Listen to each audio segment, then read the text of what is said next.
अस्सलाम वालेकुम, नमस्कार, सत श्री अकाल एंड गुड इवनिंग। मैं हूं आरज़ू काज़मी और आप देख रहे हैं पॉइंट ऑफ व्यू। हमें जी जॉइन किया है डॉक्टर मुक़्तदिर खान साहब ने।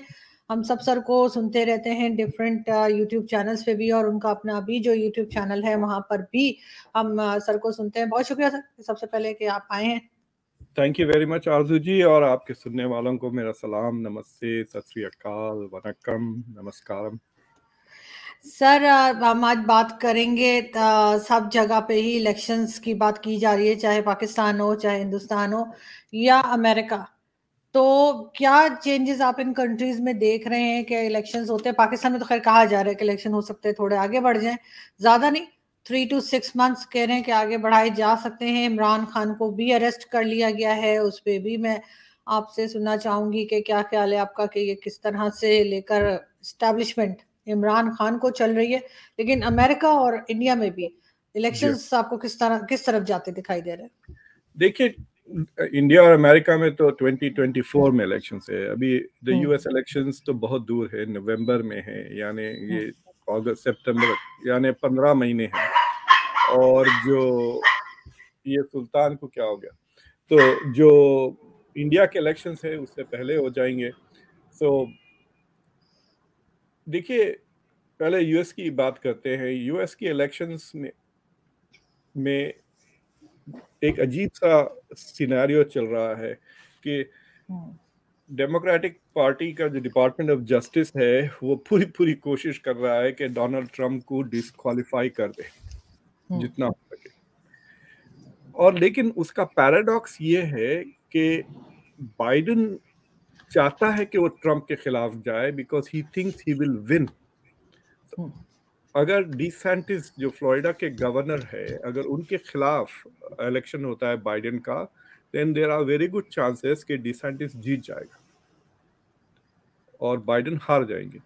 तो बाइडेन को जीतने के लिए, क्योंकि बाइडेन की अप्रूवल रेटिंग्स -15-16 है, 42 अप्रूवल, 58 नेगेटिव जा रही।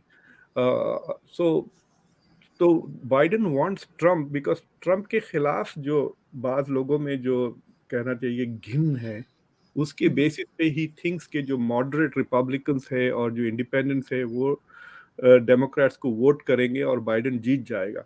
लेकिन बाइडेन इज अफ्रेड ऑफ दूसरे रिपब्लिकन्स।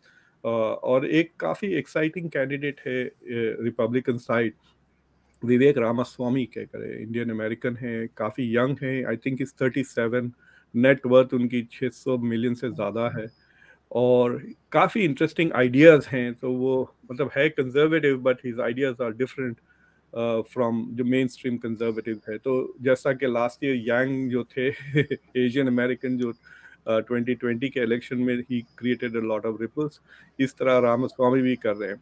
लेकिन अब बेसिकली कोर्ट्स का चक्कर है। ये जो जो तीसरी जो इंडाइटमेंट हुई और चौथी, ये तीसरी खासतौर से जनवरी 6 को लेकर, अगर उसका डिसीजन 6-7 महीने के अंदर आ जाता है ना, तो इट इज़ पॉसिबल कि Trump might go to jail. तो लेकिन वो जेल से भी लड़ सकते हैं इलेक्शन, बट ये बात है कि क्या वो डिस्क्वालीफाई होते हैं, दैट विल बी द सवाल। लोग समझ रहे थे कि ये सारे पॉलिटिकल केसेस के वजह से डोनाल्ड ट्रंप का अपील कम होगा, लेकिन उल्टा ही चल रहा है कि उनकी अपील उनकी पार्टी में और मजबूत हो रही है। तो ये जो डेमोक्रेट्स कर रहे हैं कोशिश ट्रंप को डिस्क्वालीफाई करने का, they are ending up helping him become more popular with Republicans. तो यूं कहिए कि जो रिपब्लिकन प्राइमरी इलेक्शन हो रहा है उसमें डेमोक्रेट्स ट्रंप की मदद कर रहे हैं और दूसरे रिपब्लिकन्स का बेसिकली नुकसान कर रहे हैं। सो द चांसेस ये है कि हो सकता कि क्योंकि गवर्नमेंट का अप्रूवल इतना, बाइडेन का इतना मतलब लो है, कि रिपब्लिकन शायद कांग्रेस और सेनेट भी जीत जाए, और प्रेसिडेंशियल वो ज़रा क्वेश्चन मार्क ही रहेगा। अगर ट्रंप और बाइडेन होता है तो it will be very close with potentially Biden winning. लेकिन बाइडेन की उम्र, और देखिए 15 महीने में बहुत ज़्यादा कुछ हो सकता है। वो कुछ ना कुछ, खासतौर से डिबेट्स में अगर वो कोई भूल गए आपको याद है last time he said I was running for the senate के लिए, साउथ कैरोलिना के सेनेट के लिए मैं रन कर रहा हूँ कह रहे थे। अगर उस तरह का कुछ कहते हैं ना कि सीनियर मोमेंट अगर 2-3 हो गए डिबेट्स में, तो that could really hurt him in many ways. लेकिन so that is the interesting part. और ये यूक्रेन की जंग का भी अगर बहुत सीरियस हो जाती है, यूक्रेन का ये जो काउंटर ऑफेंसिव भी फेल हो रहा है, एंड देन पब्लिक पलट सकती है इनके खिलाफ कि इतने बिलियंस ऑफ डॉलर्स आप खर्च किए, ना यूक्रेन का फायदा हुआ ना हमारा फायदा हुआ।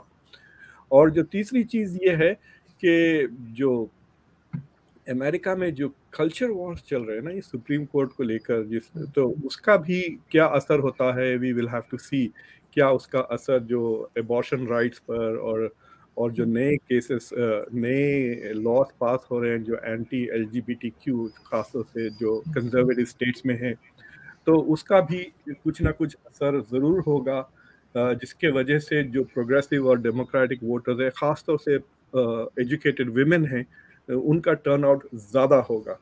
अमेरिका में बेसिकली बहुत ही मतलब स्टेबल है रिपब्लिकन्स और कंजर्वेटिव्स, ठीक है।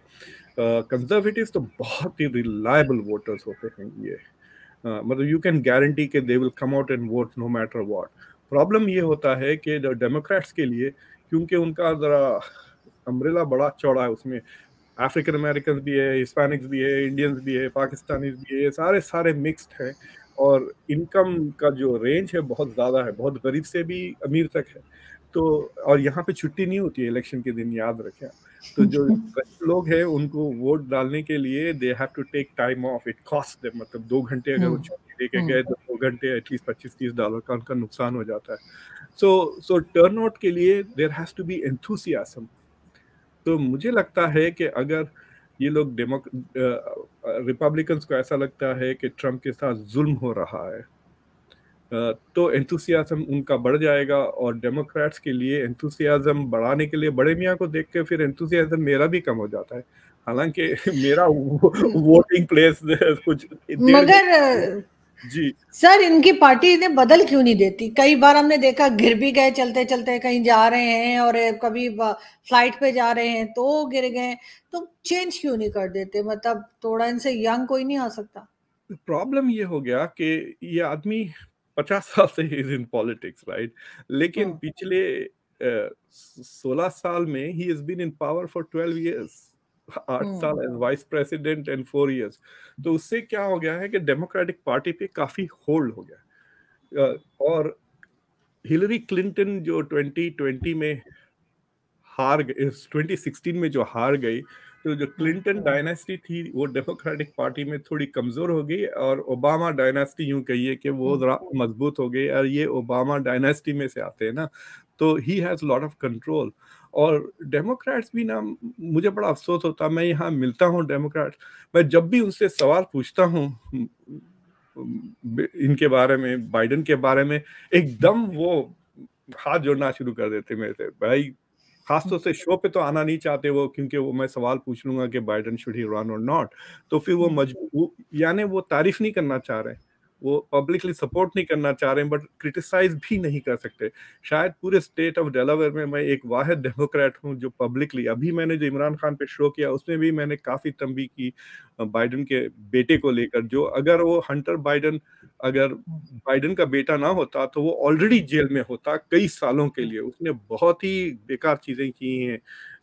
सो there is also a low level corruption democratic party में भी चल रहा है, जिससे खुद डेमोक्रेट्स नाखुश है, बिकॉज दे रियलाइज कि हम भी वही कर रहे हैं जो ट्रम्प कर रहा था, but at a lower level, but we are, it's, कहते हैं ना, it's a difference of degree है, नॉट ऑफ काइंड।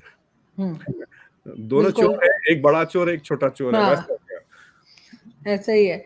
लेकिन सर होना तो नहीं चाहिए, क्योंकि हम लोगों को तो ये लगता था कि शायद एशिया में, हिंदुस्तान पाकिस्तान में बहुत आसान है करप्शन कर लेना या इस किस्म की चोरी करना। अभी अमेरिका और यूके में मुश्किल है। यहाँ मुश्किल तो बहुत है, but you have to be very complicated. So for example, जब मैं हंटर बाइडेन की बात कर रहा हूँ, तो कोर्ट्स, जैसा कि मिसाल के तौर पे जो 2020 का इलेक्शन था, उससे पहले एफबीआई और department of justice investigation slow कर दी, because they don't want to have an impact on the election. वो नहीं चाह रहे थे कि बाइडेन का बेटा अगर चोर है तो बाइडेन के इलेक्शन पे असर हो। बट ये नहीं करना भी असर हो रहा है ना गवर्नमेंट का। देखें आप, अगर वो चोर को अगर पकड़ के बंद कर देते तो फिर सबको पता चल जाता कि बाइडेन का बेटा चोर है और वो बाप की मदद से चोरी कर रहा है। सो वो बच गया। So there is a bias in the institutions. लेकिन वो ट्रम्प के पीछे बड़ी तेजी से जा रहे हैं, जितनी कोशिश है वहां पे वो नहीं सोच रहे हैं कि हमारी investigation is going to have an impact on the election.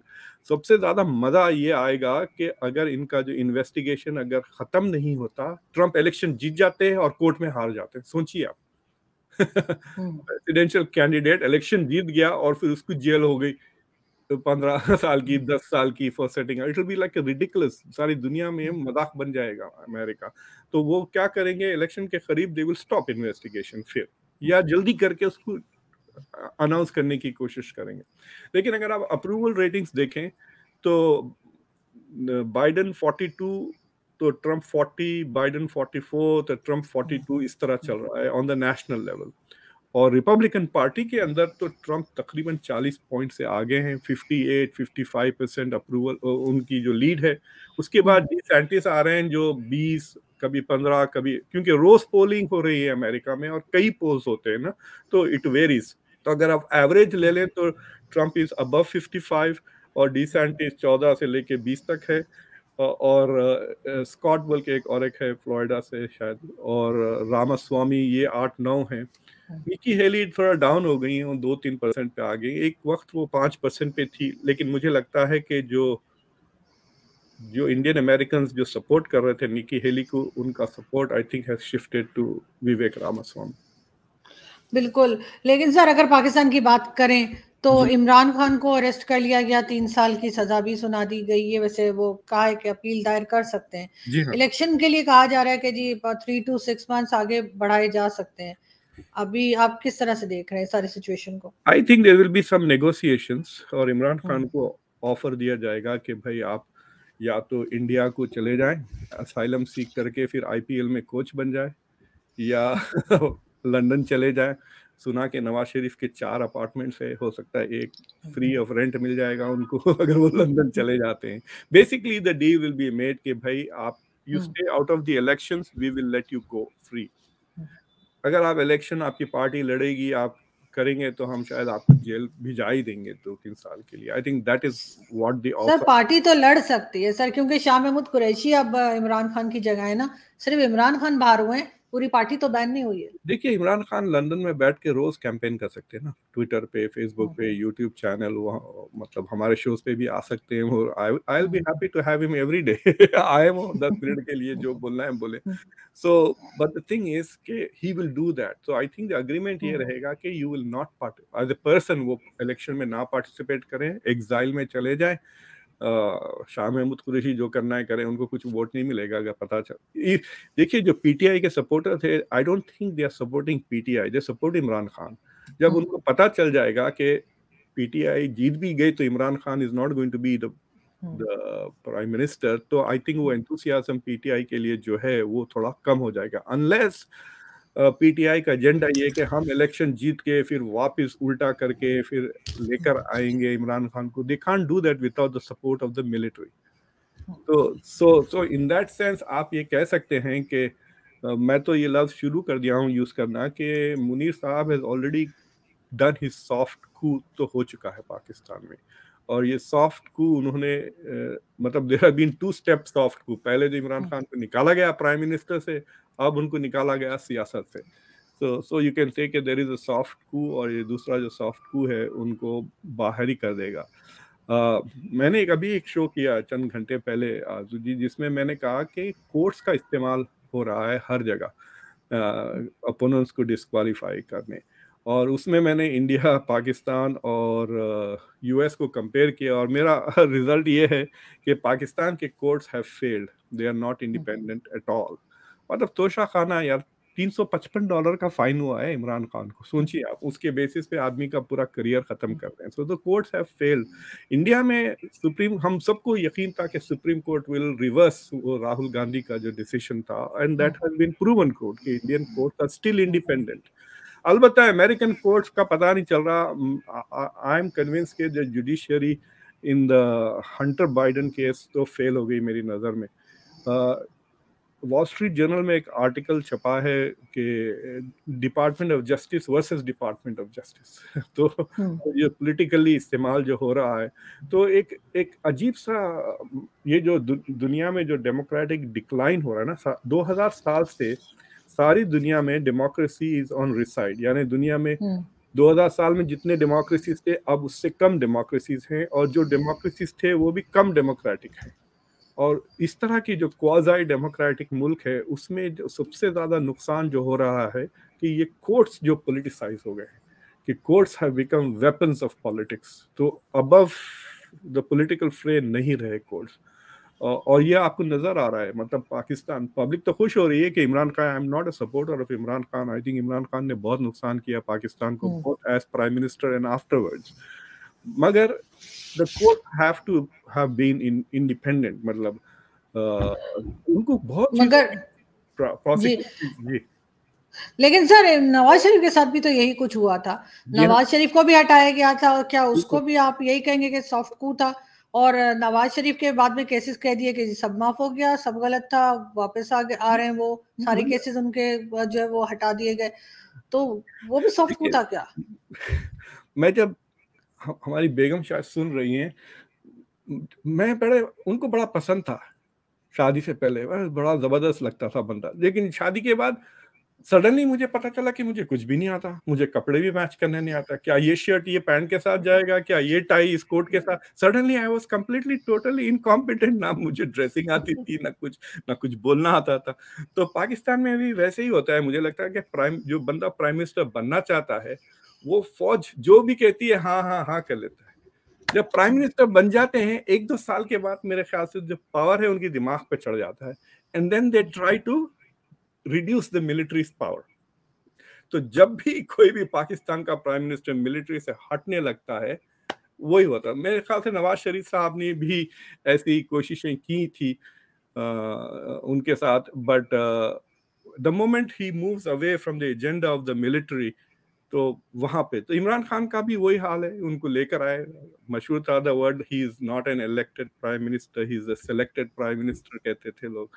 फिर वो जब, लेकिन जो इमरान खान का जो डाइवर्जेंस था वो काफी पाकिस्तान की नेशनल सिक्योरिटी के इम्प्लीकेशंस पे था, मतलब वो बहुत एंटी वेस्ट हो गए थे, एंटी वेस्ट एंटी अमेरिका, और जिससे पाकिस्तान की मिलिट्री को घबराहट हो रही थी। फॉर एग्जाम्पल अगर ये चलते रहता ना पाकिस्तान, इमरान खान का एंटी यूएस जो उनकी सेंटिमेंट थी, एक ऐसी नौबत आ सकती थी कि US would have impose sanctions on Pakistan, आपके F-16 ग्राउंड हो जाते, और सडनली ये IMF तो छोड़ दें, दूसरे सारे इंटरनेशनल इंस्टीट्यूट, जो ईरान का हाल हुआ था वो पाकिस्तान का भी हो सकता था if Imran Khan had continued in this anti American mood ना। देखिए जो मुस्लिम मुल्कों में 3-4 चीजें आप करने से आप बहुत जल्दी पॉपुलर हो जाते हैं। एक एंटी अमेरिकन कोई 2-3 स्टेटमेंट कर दे, इजराइल के खिलाफ कुछ बोल दें, अब सडनली आप सलाउद्दीन अय्यूबी बन जाते विदाउट अचीविंग एनीथिंग। लेकिन to be a good governor you have to do good things, तो जब आपसे गुड थिंग्स नहीं होते यू से दीज थिंग्स, यानी आप अल्फाज के बेसिस पे पॉपुलर बन जाते हैं, अपने डीड्स के बेसिस पे नहीं। तो आप सुनिए, मैं पिछले इमरान खान के स्पीचेस में सुनता हूँ, he never talks about specific achievements जो उन्होंने की, जैसा कि इंडिया में देखिए नरेंद्र मोदी फटाफट वो अपने स्कीम्स बारे में अनाउंस करते थे ना कि हमने ये किया, इतने घर बना दिए गरीबों के लिए, ये किया वो किया, वैसा नहीं सुनने में आता इमरान खान का। और दूसरी चीज ये है, इमरान खान साहब अंग्रेजी में कुछ और बोलते हैं, आजकल उर्दू में कुछ बात, उर्दू में जब बात करते थे तो रियासत मदीना की बात करते हैं, अंग्रेजी में आते हैं तो suddenly Islam, democracy and liberalism पे आ जाते हैं, ह्यूमन राइट्स की बातें करने लगते हैं। So at some point I think Imran Khan के सपोर्टर्स शुड नोटिस दिस, यानी कुछ तो होंगे ना पाकिस्तान में जो दोनों जबानें बोलती हैं।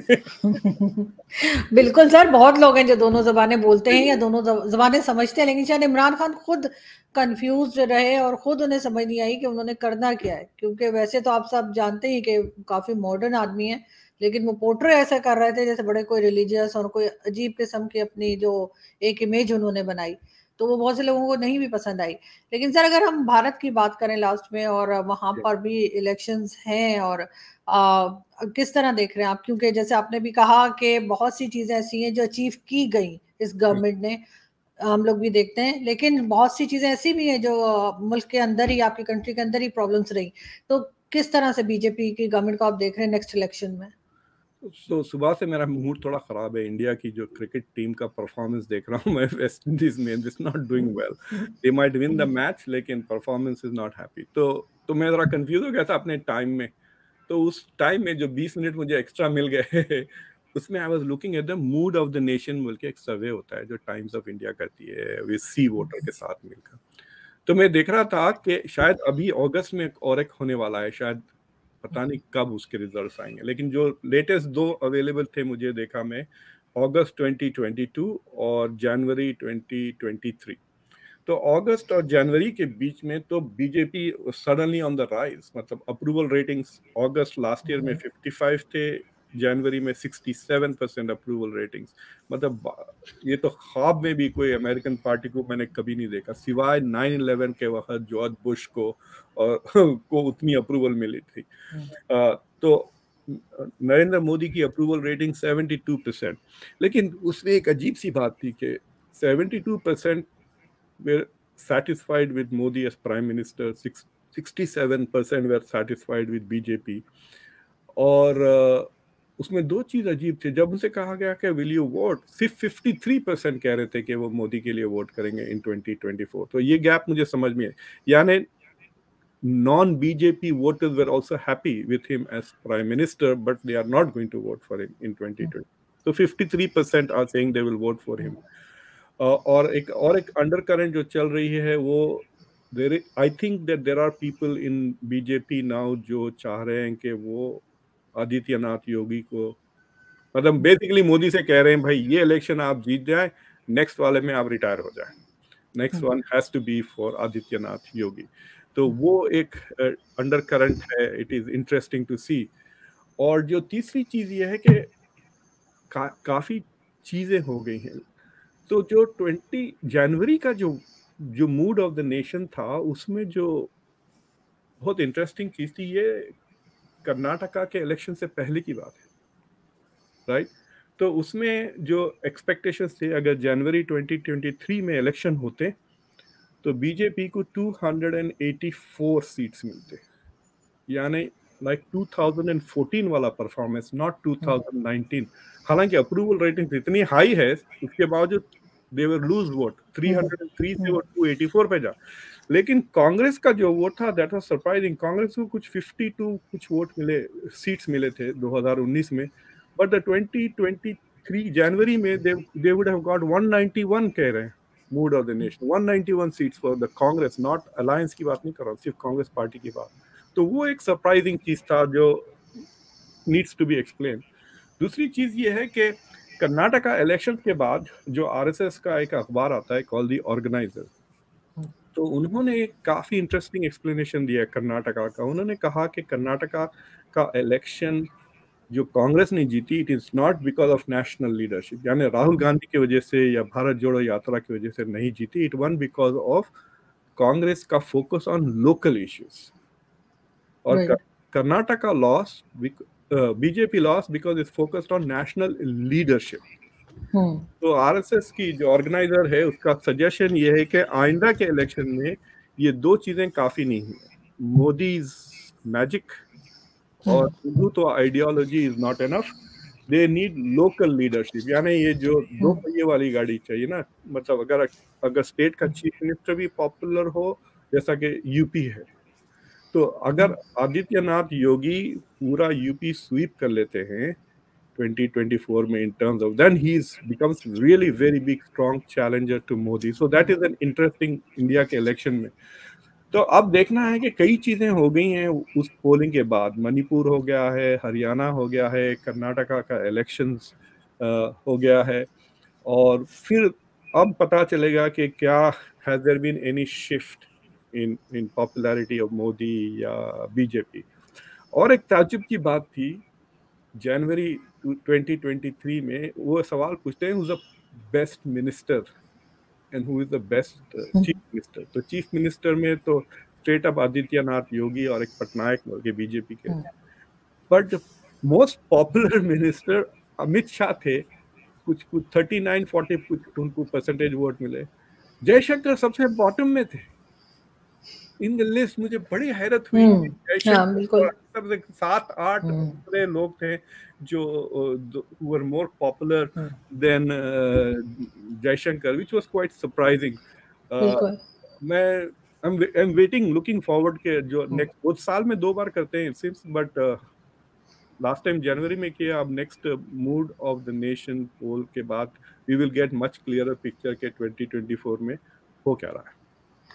बिल्कुल ऐसा ही है सर, लेकिन हम 12 लिस्ट पे बात इसलिए भी कर रहे थे कि लोगों को थोड़ा सा आइडिया हो कि तीनों जगह पे जो इलेक्शंस आने वाले हैं उसमें लोगों के मूड क्या है और पार्टीज कहाँ पे स्टैंड कर रही हैं, क्योंकि तीनों जगह पे जो है ज़ाहिर है यूएस पे भी और इंडिया और पाकिस्तान पे भी सभी की नज़र रहती है। और हमारे यहाँ तो भी रिसेंटली जैसे आपने देखा कि इमरान खान अरेस्ट हुए और अब ट्यूसडे को पता लगेगा कि वो अपील जब दायर करेंगे तो उनको रिलीफ मिलता है या नहीं मिलता। तो हम बहरहाल उस पर भी आपसे बात करेंगे नेक्स्ट वीक में। करेंगे वो जी, अपील तो करेंगे, वो कोर्ट को जाएगा। देखिए जो सुप्रीम कोर्ट के जस्टिस है वो उनके काफी दोस्त है सुना ना। लास्ट टाइम तो उनको रिलीफ मिल गई थी, उनकी बेगम भी बड़े फैन है सुना मैं इमरान खान के। सो मेरे ख्याल से आर्मी उनको शायद चाय वाय पे बुलाएगी जस्टिस साहब को, फिर उसके बाद वो अपील सुनी जाएगी। बिल्कुल सर, कहा तो जा रहा है कि बेल मिल जाएगी, लेकिन उनके लिए 3-4 केसेस और ऐसे हैं तोशाखाना के अलावा जो रखे हुए फॉरेन फंडिंग और दूसरे केसेस के किसी ना किसी में उलझा के रखना है इमरान खान को। शायद ऐसा मूड लग रहा है इस वक्त गवर्नमेंट का भी और एस्टैब्लिशमेंट का भी, उनको जाने नहीं देना है। आई डोंट, पाकिस्तान में पता नहीं कितना लीगल फीस होता है, जैसा कि ट्रम्प के लिए तो hundreds of millions of dollars में चले जाएगी उसकी जो लीगल डिफेंस है, इतने सारे केसेस, वो भी अलग अलग स्टेट्स, अलग अलग इश्यूज, राइट। और उसको अच्छे लॉयर्स भी नहीं मिल रहे हैं, जितने भी अच्छे लॉयर्स हैं दे डोंट वांट टू, मतलब उनका करियर खत्म हो जाएगा दूसरे इश्यूज में।